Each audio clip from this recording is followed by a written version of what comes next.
lane. Looped in with the right. Flying through the box comes Vanderwall. Vanderwall said, I had enough of this. Let's just end it. Gets his hands on it cleanly, and we'll send it the other way for Loyola. Gotta wonder for Steve Nichols and his group, how much they'll dissect this game, going into the week and their next match. They have one non-conference match left on the road at Hofstra Tuesday. Will they break down the film? Will they go into a lot of detail? Is this one of the ones you just want to put behind and move on? Strong tackle from Grossman.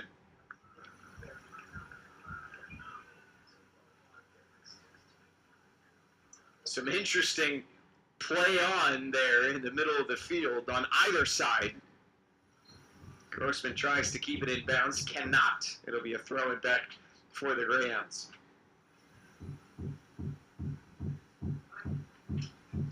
BU also has one non-conference game left in 9 days, right here against Northeastern. We'll see Colgate before then, though, on Friday. Yeah, I think these kind of crosstown rivalry games are always so much fun, whether it's Northeastern, Harvard, you name it in the area, UMass Lowell, UMass Amherst.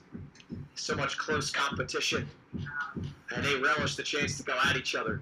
Endicott threads it through for Takawira, but offsides is the call on the far side. Not sure if they got Takawira up there.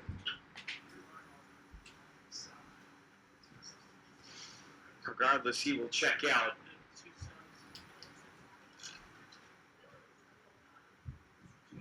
Going to see Javar Stevenson for the first time in the second half as well. He started this match. Freshman Nick Turturro getting some run as well for Loyola.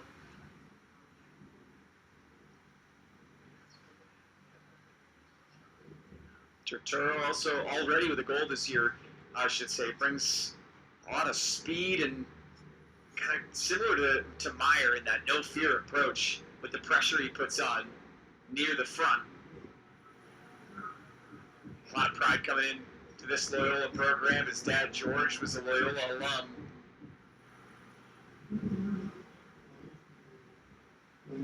Otero wins it in the middle of the field. Flicked on with his right.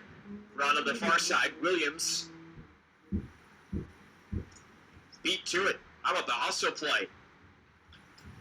Brandon Meminger showing off the speed. The recovery keeps it to just a throw-in here for BU. Other personnel note, Yordi Lukes is back in for Loyola. Did not play very much in the first half.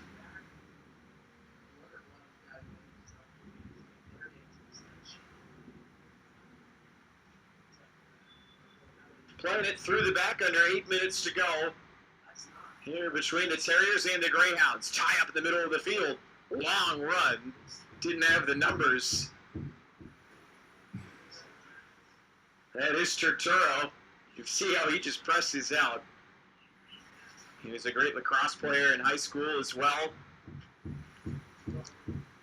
Greyhounds men's team. Obviously a very storied program in the lacrosse department. Another squad that had to deal with a ton of injuries last year.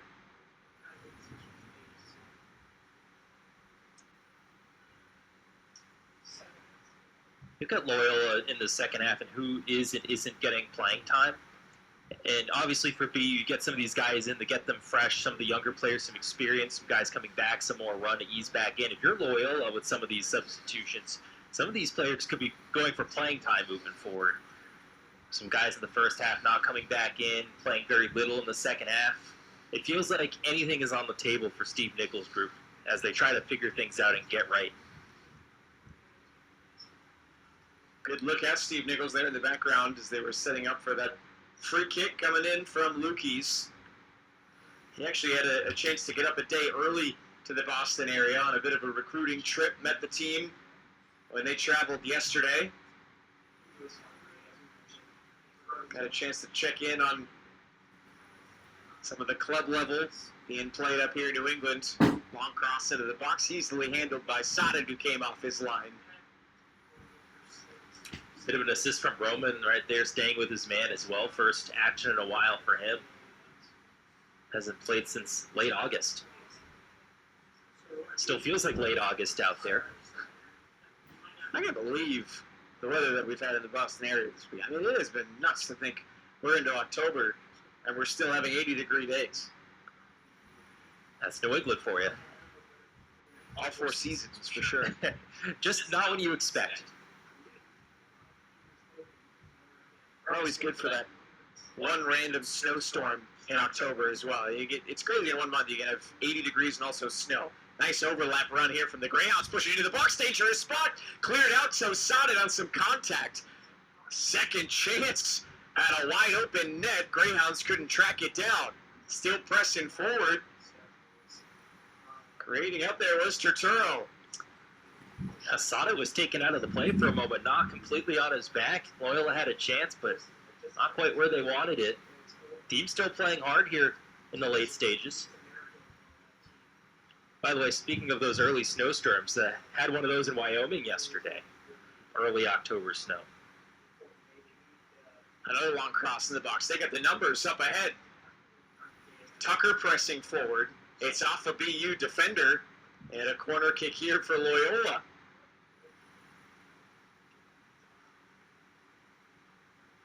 Steven Oscar also up there, forcing the issue. He was the reason it got played off of the Terriers, winning the corner here.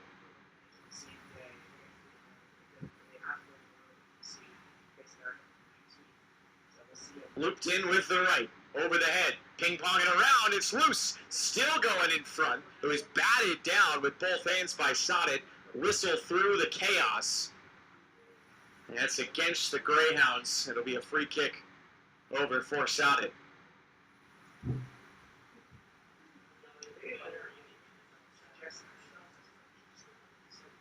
Well, BU came into this week after their victory on the road last Sunday. On Saturday at Bucknell. They got some votes after knocking off a ranked team. They had another great win against a tough Harvard team that at the time was top 15 RPI as well.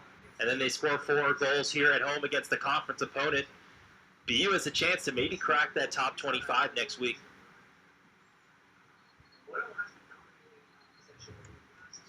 Terriers win the possession because of a tie-up in the middle that results in a penalty. A Taro up there in the area. It'll be a free kick for the Greyhounds. Chance to put another one inside the 18. This second half been much more even between both sides, and across the board in every category. Looped in with the right. In on Saadat. Head got down there. Osgra, but bounced it right into the chest of Saadat. He'll get credit for a save.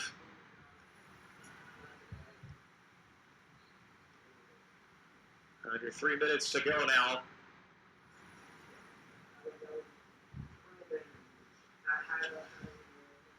That 30-minute window where BU in the first half was owning possession in their offensive third of the field.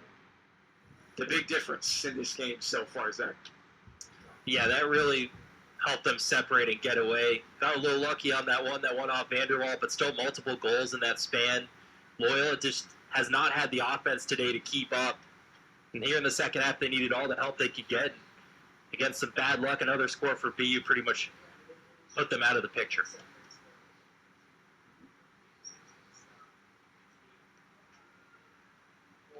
But the thing that stands out to me, Jess, is just the totality of the performance today. It wasn't any one player that made every play. We saw that goal, a great goal from Otero, getting a lot of power on the ball. We saw de Blasio with 2 goals today doing his thing. Career high in assists from Quinn de la Mater, setting up his teammates. Petrica doing his job. Everybody stepping up today for BU. And again, this is a team that has not been fully healthy at any point this year. You wouldn't tell by the way they played today. And it's continuing to find a way to get it done. And the mantra of this group this year. And what will be a big win to improve in the Patriot League, I should say. Long one into the box, easily handled by Saadat as we get to 60 seconds remaining. Zach touched on what's upcoming in the next few weeks for the Terriers. How about the other side, Loyola? I mean, coming off of here, you only get 2 days to recover before a non-conference game against Hofstra, who's been a bit of a sleeping giant this year. I mean, they have some of the best attacking players in the country. So that'll be a tough one as Mowbray enters the box. He takes the shoulder. No call.